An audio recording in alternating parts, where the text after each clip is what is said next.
Hello there. I'm Gwendolyn Davis, certified life coach, health coach, and mind coach. So passionate about helping you figure things out to get the results that you want in your life. So here we have chapter 56, processing our emotions. How many of you process your emotions? Most of us don't. We just go on autopilot. Sometimes we try to outrun them. Sometimes we avoid them. We all have different behaviors of things that we do to avoid our emotions. But what if we could process them instead?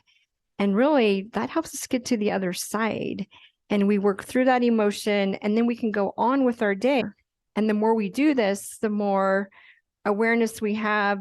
It just makes our life better once we learn to start processing our emotions. So check in with yourself. What kind of behaviors do you engage in to avoid feeling this discomfort that our emotions can give us? So here's 4 things that you can do when you're feeling a certain way.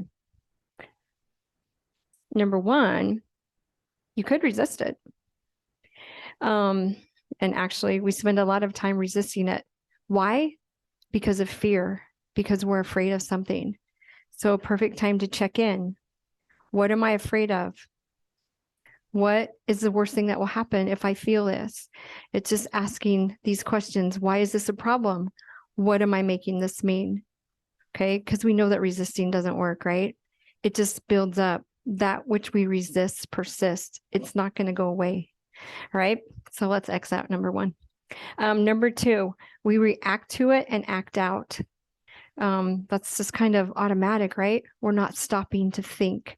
We're not checking in. So we're reacting instead of choosing how we can show up when we're feeling frustrated, angry, or overwhelmed. Number 3. Wait, number 2, that one doesn't really work either, right? And number 3, we can distract ourselves. And that's where we try to eat to feel better. We overdrink, overwork, social media, pornography, all the things that give us that dopamine hit, that false pleasure, trying to feel better. But right after we engage in these things, then comes the guilt and the shame, and it doesn't work. It keeps us stuck. It doesn't get us to the other side. It doesn't get us through what we're feeling. And so number 4 would be what we want. And that is learning to feel the emotion. And again, it's just learning to check in. When you're feeling a certain way, I like to stop and think, like when I'm feeling anxious, it's like, wait, what am I thinking?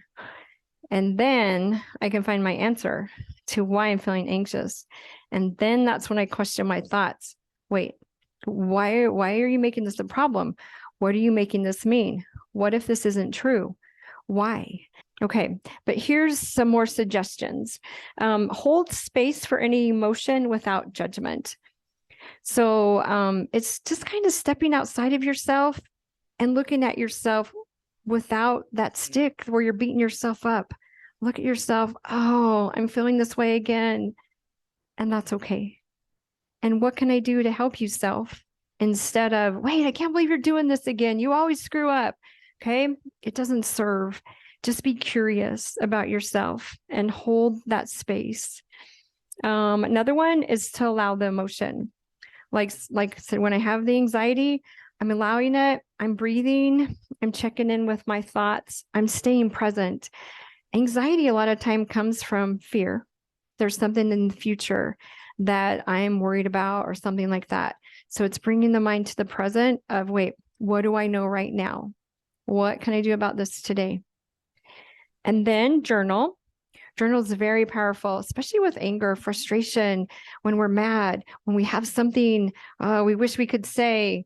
Journaling is very good.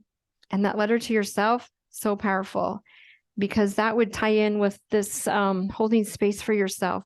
Be your friend, dear self.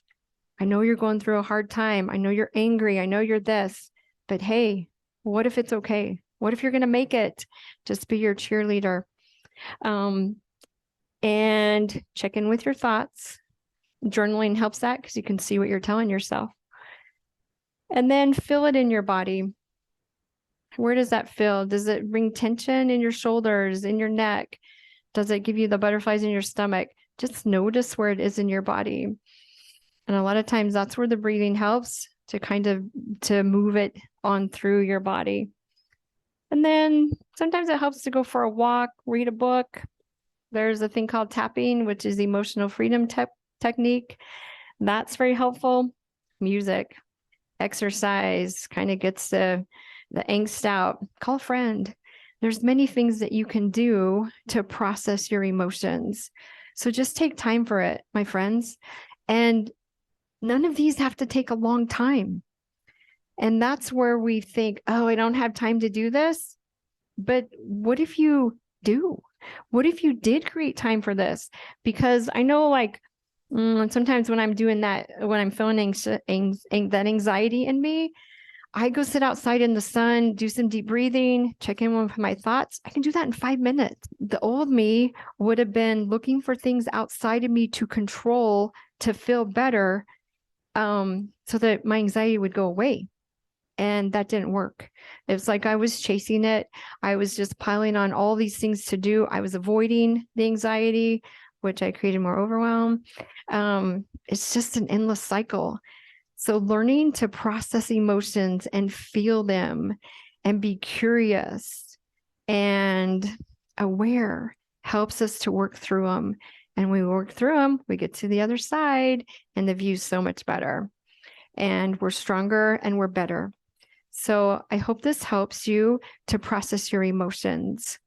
And then on to the next thing to do, right?